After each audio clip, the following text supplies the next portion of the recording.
9 Jun 2008, Majlis Perasmian Pengisytiharan Daerah Penuh Leidang.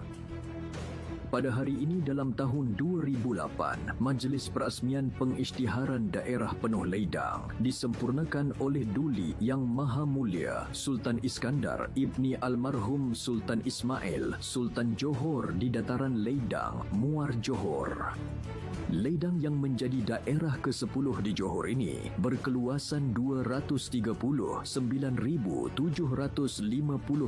ekar atau 97,024 hektar dan mempunyai 132,778 penduduk.